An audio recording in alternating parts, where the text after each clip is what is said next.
வணக்கம் மக்களே. நம்ம கதையில நவம்பர் 4 என்ன நடக்க போகுது அப்படிங்கறத பத்தி தாங்க இந்த வீடியோல இப்ப நம்ம பார்க்க போறோம்.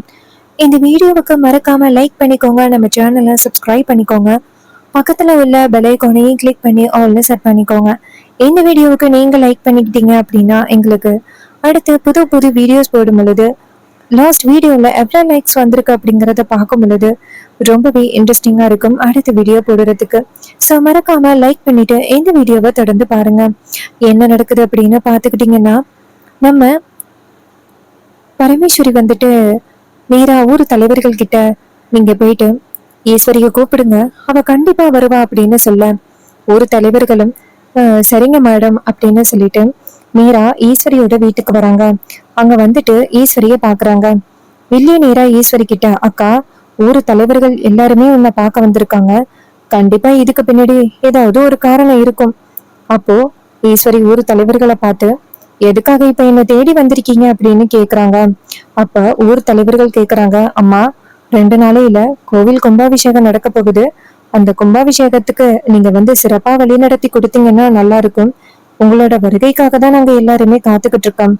ஊரு தலைவியா நின்னு கும்பாபிஷேகத்தை சிறப்பா நடத்தி கொடுங்கம்மா.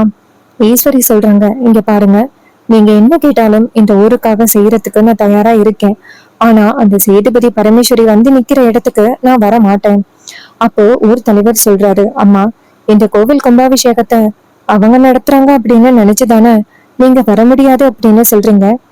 இந்த கோவில் கும்பாபிஷேகம் ஊர் மக்களால நடத்தப்படுதுமா. ஊர் மக்கள் எல்லாருமே சேர்ந்து காசு பணம் அப்படின்னு கொடுத்து இந்த கும்பாபிஷேகத்தை நடத்துறாங்கம்மா. அதனால அவங்க 2 பேரும் நடத்துறாங்க அப்படின்னு நீங்க வராம இருக்க வேண்டிய அவசியமே இல்லை. இது மக்களோட திருவிழா, மக்கள் எல்லாருமே சேர்ந்து நடத்துறாங்க. எங்களுக்காக வாங்கம்மா, நாங்க தான் உங்களை வரவேற்கிறோம்.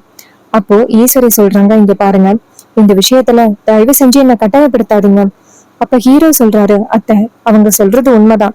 ரீசெண்டா ஒரு பஞ்சாயத்துல ஊர் தலைவர்கள் எல்லாருமே சேர்ந்து ஒரு முடிவு பண்ணாங்க. ஊர் மக்கள் சேர்ந்து இந்த கும்பாபிஷேகத்தை நடத்துவோம் அப்படின்னு.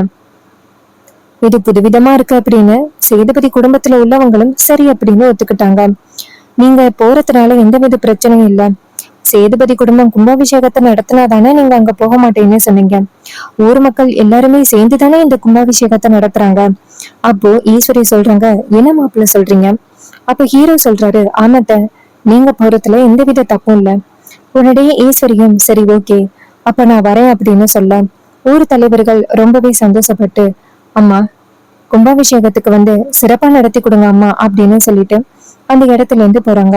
அவங்க போனதும் வில்லி நேரா அவங்க அக்காவை பார்த்து, அக்கா, நீ வர வர கொஞ்சம் கூட சரியே இல்லை. நீ பாட்டுக்கும் வரேன் அப்படின்னு சொல்லி ஒத்துக்கிட்ட. எந்த நோக்கத்துல வரேன் அப்படின்னு சொல்லி ஒத்துக்கிட்ட? நம்ம அம்மா இறந்ததுக்கு முக்கிய காரணமே அந்த ஊர்ல உள்ளவங்க தான். அங்க போறேன்னு சொல்லி நீ ஒத்துக்கிற? நீ பண்றது எனக்கு கொஞ்சம் கூட இப்ப பிடிக்கவே இல்லை. அப்போ ஈஸ்வரி சொல்றாங்க, இங்க பாரு சந்திரா, கொஞ்சம் யோசனை பண்ண. நான் இப்போ ஊரு தலைவி, எந்த வகையிலயுமே வர முடியாது அப்படின்னு சொல்லி அவங்க கிட்ட தடை போட முடியாது. இதனால பிரச்சனை தான் வரும். அப்போ வில்லி சொல்றாங்க, அக்கா, இப்படியே சொல்லி உன் மாப்பிள்ள உன்னை நல்லாவே ஏமாத்தி வச்சிருக்கான் அப்படின்னு. அப்போ ஈஸ்வரி சொல்றாங்க, இங்க பாரு சந்திரா, தயவு செஞ்சு இதுவும் பேசாத அப்படின்னு சொல்லிட்டு அந்த இடத்துல இருந்து போறாங்க. ஹீரோ நேரா வில்லிய பார்த்து, என்ன அத்தை, எப்படியாவது வரவிடாம நிறுத்திடலாம் அப்படின்னு நினைச்சீங்களா? என்ன நடந்தாலும் சரி, அத்தை கோவில் கும்பாபிஷேகத்துக்கு வருவாங்க. அத உங்களால எந்த வகையிலுமே தடுக்க முடியாது அப்படின்னு சொல்லிட்டு ஹீரோ பயங்கரமா சவால் விடுறாரு. அப்போ வில்லி சொல்றாங்க, இங்க பாரு, அந்த கோவில் கும்பாபிஷேகம் நல்லபடியா நடக்காது, பாத்துக்கோ அப்படின்னு சொல்லிட்டு வில்லி அந்த இடத்துல இருந்து போறாங்க. வில்லி அந்த இடத்துல இருந்து போனதும் ராஜா நேரா ஹீரோவை பார்த்துட்டு, மாப்பிள்ள, அப்போ இதுதான் உங்களோட திட்டமா? எதுக்குடா ஊர் பஞ்சாயத்துல ஊர் மக்கள் எல்லாருமே சேர்ந்து இந்த திருவிழாவை கொண்டாடணும் அப்படின்னு சொன்னீங்கன்னு எனக்கு சந்தேகமா இருந்துச்சு. இப்பதான் மாப்பிள்ள புரியுது இதுல உங்களோட திட்டம் என்ன இருக்கு அப்படின்னு. ஊர் மக்கள் எல்லாருமே சேர்ந்து கொண்டாடுறாங்க அப்படின்னு தெரிஞ்சாதான் ஈஸ்வரி கோவில் திருவிழாவுக்கு வருவா அப்படிங்கறத தெரிஞ்சுக்கிட்டு நீங்க இப்படி ஒரு முடிவெடுத்திருக்கீங்க. இப்பவே எனக்கு நல்லா புரியுது அப்படின்னு சொன்னதோட ஹீரோவும், சரிங்க மாமா, நாளைக்கு கோவில் திருவிழாவுக்கு கிளம்பலாம் வாங்க அப்படின்னு சொல்ல அவரும் சரி அப்படிங்கிறாரு. ஊர் தலைவர்கள் நேரா பாட்டி கிட்ட போயிட்டு, பரமேஸ்வரி அம்மா, உங்க மருமக ஈஸ்வரி கோவில் கும்பாபிஷேகத்துக்கு வரேன் அப்படின்னு ஒத்துக்கிட்டாங்க.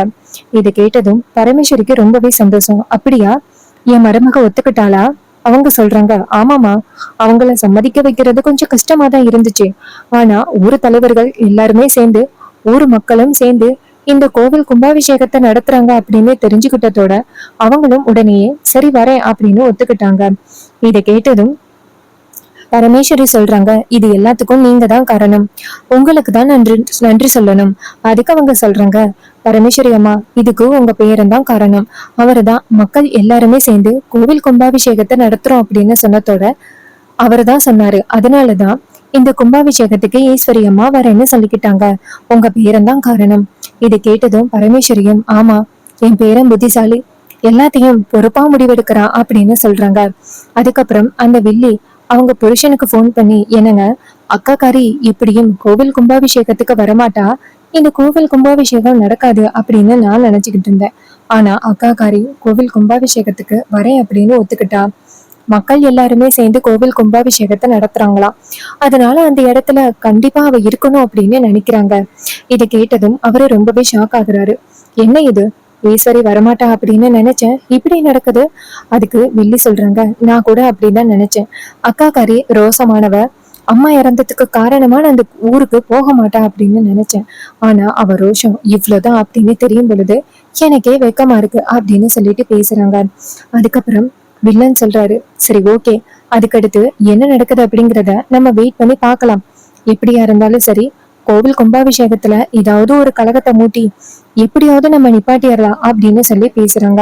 இதை கேட்டதும் வில்லியும் சரிங்க அப்படின்னு போனை கட் பண்றாங்க. அப்புறமா மறுநாள் காலை கோவில் கும்பாபிஷேகத்துக்கு ஊர்ல உள்ள எல்லாருமே கிளம்புறாங்க. அப்போ ஹீரோ நேரா ஈஸ்வரியா பார்த்து, அத்தை, கோவில் கும்பாபிஷேகத்துல உங்களுக்காக தான் எல்லாருமே காத்துக்கிட்டு இருக்காங்க. ஈஸ்வரியும் சரி வாங்க அப்படின்னு சொல்லிட்டு எல்லாருமே சேர்ந்து கோவில் கும்பாபிஷேகத்துக்கு கிளம்புறாங்க.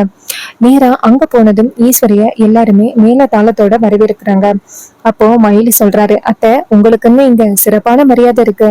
அப்ப ராஜா சொல்றாரு, இல்லையா பின்ன, ஈஸ்வரி இந்த ஊரோட தலைவி, அவளுக்கு மரியாதை கொடுக்காம வேற யாருக்கு இந்த ஊர் மக்கள் கொடுக்க போறாங்க அப்படின்னு சொல்லி பேசுறாங்க. அப்புறம் ஈஸ்வரிய கூட்டிட்டு போயிட்டு ஒரு இடத்துல உட்கார வைக்கிறாங்க.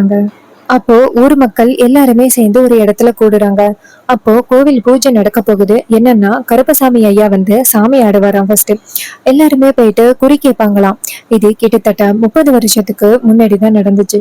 அதற்கு இடையில இது நடக்கவே இல்லை, இப்பதான் நடக்க போகுது. அப்போ பரமேஸ்வரி பாட்டி அந்த இடத்துக்கு வந்துட்டு, இங்க பாருங்க, 30 வருஷத்துக்கு முன்னாடி கருப்பசாமி ஐயா நம்ம ஊருக்கு வந்து குறி சொன்னாரு.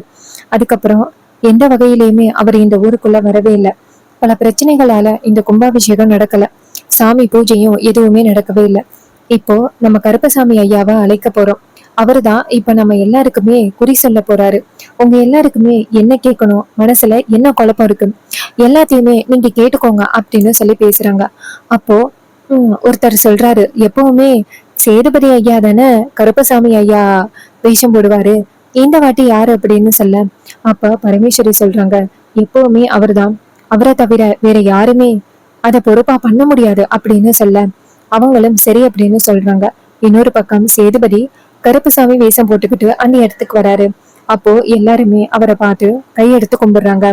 அப்போ அவர் அங்கேருந்து வந்து நின்னுகிட்டு, 30 வருஷமா என்னை யாருமே மதிக்காம இருந்துட்டீங்கல்ல, இப்பதான் என்னை பத்தின யோசனை வந்துச்சா? அப்ப பரமேஸ்வரி கையெடுத்து கும்பிட்டு, ஐயா, இது எல்லாமே என் குடும்பத்தால வந்த பிரச்சனை, அதனாலதான் 30 வருஷமா கோவில் கும்பாபிஷேகம் நிறுத்தி இருந்துச்சு. இப்போ நான் என் தப்ப சரி பண்ணிக்கிட்டேன், கோவில் கும்பாபிஷேகத்தை சிறப்பா நான் கொண்டாடுறேன் அப்படின்னு.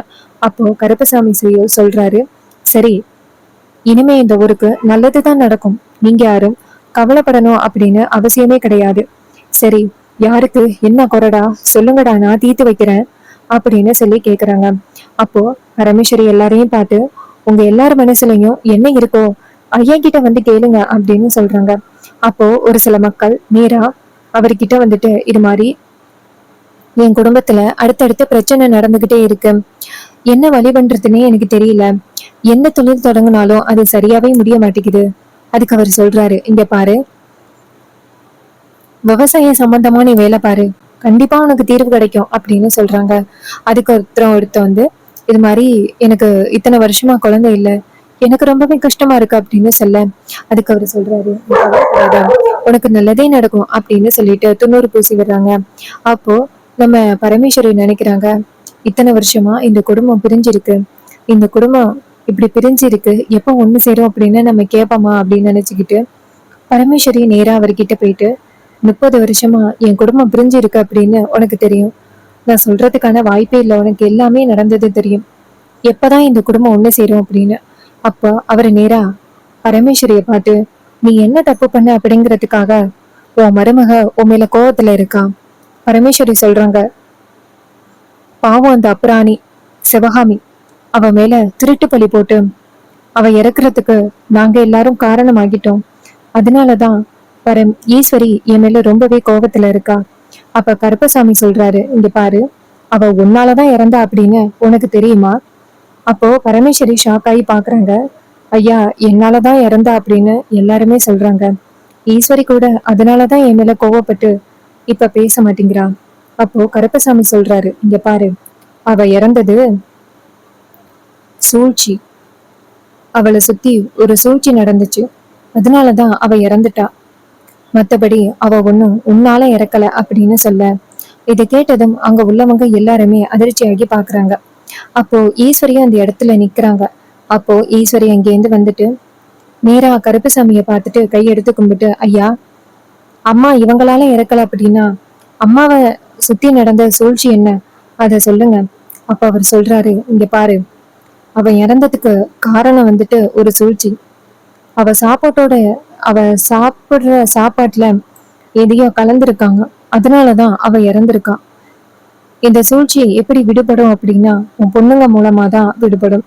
உன் பொண்ணுங்க கிட்ட ஒரு ஆதாரம் இருக்கு. அந்த ஆதாரம் தான் இப்போ இந்த பரமேஸ்வரி மேல எந்த தப்பும் இல்லை அப்படின்னு நிரூபிக்கப்பட போகுது.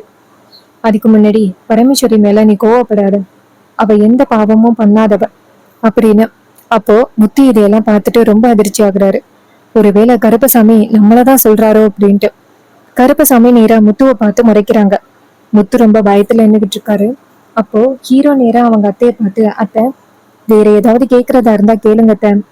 ஈஸ்வரி சொல்றாங்க, இங்க பாருங்க, அப்போ இவங்க 2 பேரும் மேல எந்த தவறுமே இல்லை அப்படின்னு சொல்றீங்களா?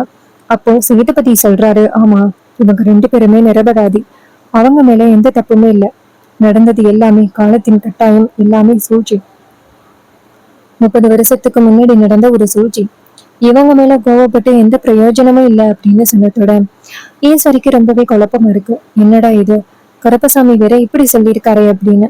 அப்போ பரமேஸ்வரி கேக்குறாங்க, சரி, சிவகாமியோட இறப்புக்கு யாரு காரணம் அப்படின்னு எங்களுக்கு காட்டி கொடுங்க.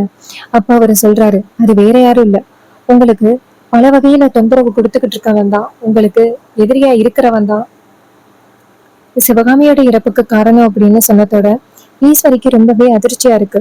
எங்களுக்கு பல வகையில தொந்தரவு கொடுத்துக்கிட்டு இருக்கிறது அப்படின்னா அந்த முத்து சிவனாண்டி அவங்கதான். கண்டிப்பா சிவனாண்டிக்கு இந்த விஷயம் எதுவும் தெரிஞ்சிருக்கிறதுக்கு வாய்ப்பே இல்லை. அப்போ அந்த முத்து தான் காரணமா அப்படின்னு சொல்ல கருப்பசாமி சொல்றாரு, ஆமா, அவன்தான் காரணம், அவன்தான் முக்கிய காரணம் அப்படின்னு சொல்லிட்டு அப்படியே மயங்கி விழுந்துடுறாரு. இத பார்த்ததோட எல்லாருமே வந்துட்டு ரொம்பவே அதிர்ச்சி ஆகுறாங்க.